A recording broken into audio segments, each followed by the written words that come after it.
जय हिंद। नमस्कार साथियों, आप सभी लोगों का मोस्ट वेलकम है आज के इस नए क्लास में। साथियों, आज के इस क्लास में हम सभी लोग पढ़ने वाले हैं बीएसएससी कार्यालय परिचारी भर्ती 2025 के एग्जाम के लिए मोस्ट इम्पॉर्टेंट प्रीवियस ईयर के क्वेश्चन को, जो कि साथियों आपके बीएसएससी कार्यालय परिचारी भर्ती 2025 के एग्जाम के लिए काफ़ी इम्पोर्टेंट है।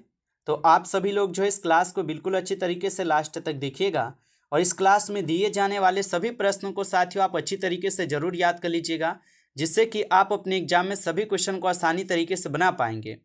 तो चलिए साथियों, क्लास को स्टार्ट करते हैं। उनसे पहले यदि आप इस चैनल पर पहली बार जुड़े हैं तो साथियों आप इस चैनल को सब्सक्राइब कर लीजिए और सब्सक्राइब करके साथियों आप ऑल नोटिफिकेशन को जरूर ऑल पे दबा लीजिएगा, जिससे कि जब भी कोई नई क्लास स्टार्ट हो सबसे पहले क्लास का नोटिफिकेशन आपके पास पहुंच सके।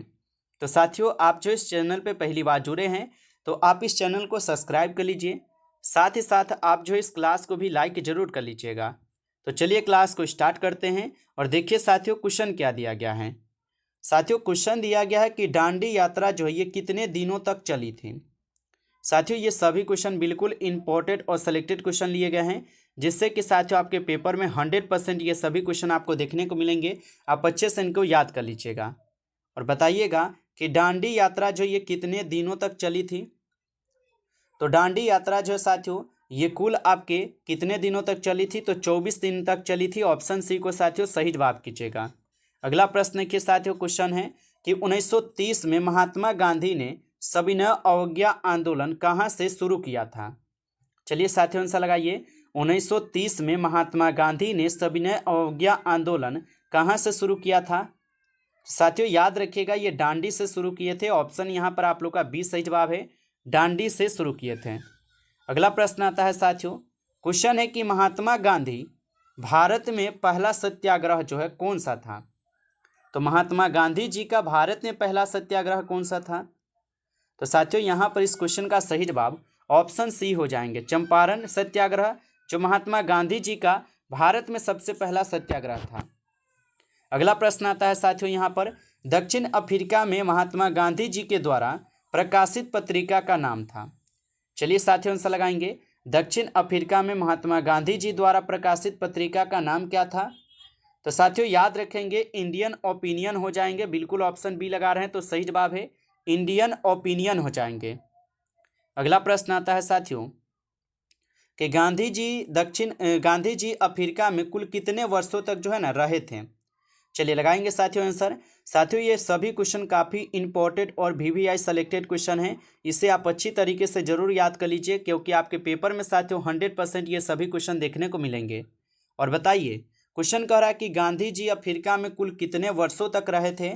तो साथियों आप बताएंगे गांधी जी अफ्रीका में कुल 21 वर्षों तक रहे थे, तो ऑप्शन यहाँ पर आप लोग का बी सही जवाब है। अगला प्रश्न क्वेश्चन है साथियों कि गांधी जी ने भारतीय राष्ट्रीय कांग्रेस के एकमात्र किस अधिवेशन की अध्यक्षता की थी। बताइए साथियों कि गांधी जी ने भारतीय राष्ट्रीय कांग्रेस के एकमात्र किस अधिवेशन की अध्यक्षता की थी। तो साथियों याद रखेंगे 1924 के बेलगांव अधिवेशन। ऑप्शन यहाँ पर आप लोग का 20 सही जवाब है, 1924 के बेलगांव अधिवेशन। अगला प्रश्न क्वेश्चन है साथियों, किस घटना के बाद गांधी जी ने असहयोग आंदोलन को अपनी हिमालय जैसी भूल बताई थी। लगाइए साथियों आंसर। और आप लोग के मन में सवाल भी आ रहा हो कि सिर्फ गांधी जी से ही क्वेश्चन क्यों आ रहा है। तो साथियों ये इंपॉर्टेंट टॉपिक है, इसलिए आपको ये टॉपिक आपको करा रहे हैं, और साथ ही साथ आपके वही 10 क्वेश्चन होगा गांधी जी से रिलेटेड जो इंपॉर्टेंट है। उसके बाद आप लोग का फिर से अलग क्वेश्चन है। तो किस घटना के बाद गांधी जी ने असहयोग आंदोलन को अपनी हिमालय जैसी भूल बताई थी। तो साथियों आप बताएंगे ये कौन से हो जाएंगे, चोरी चोरा कांड को बताए थे ना। ऑप्शन ए हो जाएगा यहाँ पे सही जवाब, याद रखेंगे।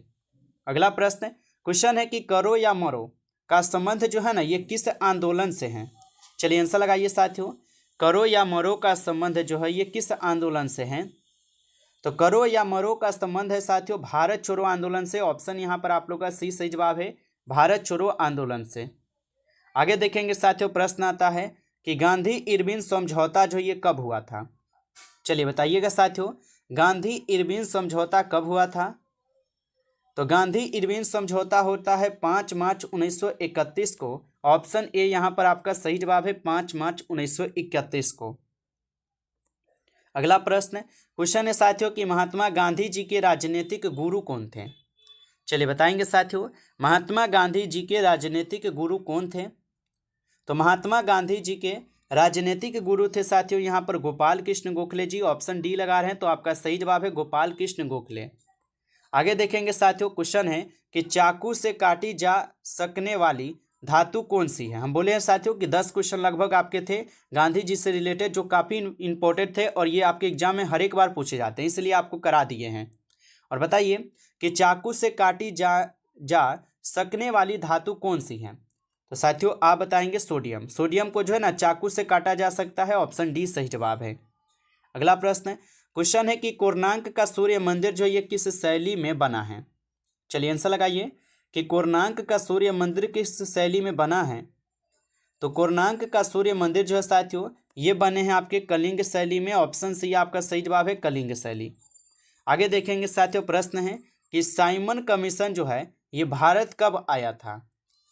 बताइए साथियों, साइमन कमीशन भारत कब आया था। तो साइमन कमीशन जो है ये भारत आते हैं कब, तो 1928 में। बिल्कुल ऑप्शन बी हो जाएगा, 1928 में साइमन कमीशन भारत आए थे।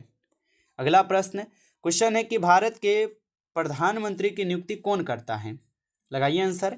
और साथियों अभी तक आप जो है ना इस क्लास को लाइक नहीं किए हैं, तो आपसे छोटा सा रिक्वेस्ट हम भी करेंगे कि आप इस क्लास को एक बार ज़्यादा से ज़्यादा आप लाइक कर लीजिएगा। और चैनल पे पहली बार जुड़े हैं तो आप इस चैनल को भी सब्सक्राइब कर लीजिए। और सब्सक्राइब करके साथियों आप ऑल नोटिफिकेशन को जरूर ऑल पे दबा लीजिए, जिससे कि जब भी कोई नई क्लास हो सबसे पहले क्लास का नोटिफिकेशन आपके पास पहुंच सके। तो साथियों आप इस चैनल को सब्सक्राइब कर लीजिएगा। यदि आपको रिवीजन के लिए पीडीएफ चाहिए तो आप कमेंट करके साथियों बता सकते हैं। और यहाँ पर आंसर लगाइए। क्वेश्चन कह रहा है कि भारत के प्रधानमंत्री की नियुक्ति कौन करता है। तो भारत के प्रधानमंत्री की नियुक्ति जो है राष्ट्रपति जी करते हैं, ऑप्शन यहाँ पर आप लोग का बी सही जवाब है, याद रखेंगे। अगला प्रश्न क्वेश्चन है कि बल का मात्रक क्या है। चलिए बताइए कि बल का मात्रक क्या है। तो बल का मात्रक होता है साथियों यहाँ पर न्यूटन। ऑप्शन सी जो है इस क्वेश्चन का सही जवाब है, न्यूटन हो जाएंगे साथियों, याद रखेंगे। अगला प्रश्न क्वेश्चन है कि संगमरमर का रासायनिक यहाँ पर सूत्र क्या है। चलिए साथियों आंसर लगाएंगे। संगमरमर का रासायनिक सूत्र क्या होगा।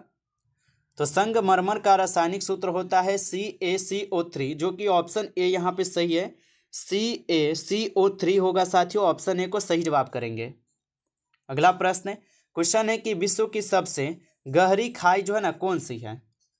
चलिए बताइएगा साथियों, विश्व की सबसे गहरी खाई कौन सी है। तो विश्व की सबसे गहरी खाई जो है साथियों यहाँ पर हो जाएंगे कौन, तो मरियाना ट्रेंच हो जाएंगे। ऑप्शन यहाँ पर आप लोग का सी सही जवाब है, मरियाना ट्रेंच होगा। अगला प्रश्न क्वेश्चन है साथियों, भारतीय रिजर्व बैंक की स्थापना जो है कब हुई थी। चलिए तो भारतीय रिजर्व बैंक की स्थापना कब हुई थी, आप लोग आंसर बताएंगे। तो भारतीय रिजर्व बैंक की स्थापना सन 1935 में होता है, ऑप्शन बी यहाँ पर आप लोग का सही जवाब है 1935 में। और भारतीय रिजर्व बैंक की राष्ट्रीयकरण कब किया गया था, आप लोग जो है ना कमेंट करके बताएंगे। अगला प्रश्न क्वेश्चन है कि मानव शरीर में श्वेत रक्त कोशिका का यहाँ पर कार्य क्या है। बताइए कि मानव शरीर में श्वेत रक्त कोशिका का यहाँ पे कार्य क्या होगा। तो मानव शरीर में श्वेत रक्त कोशिकाओं का यहाँ पे साथियों कार्य हो जाएंगे संक्रमण से लड़ना। ऑप्शन यहाँ पर आप लोग का सी सही जवाब है, संक्रमण से लड़ना हो जाएंगे। आगे देखिए साथियों, प्रश्न है भारतीय संविधान में कितनी भाषाओं को मान्यता दी गई है। चलिए बताएंगे, भारतीय संविधान में कितनी भाषाओं को मान्यता दी गई है। तो भारतीय संविधान में कुल 22 भाषाओं को साथियों मान्यता दी गई है, तो ऑप्शन ए हो जाएगा 22 भाषाओं को।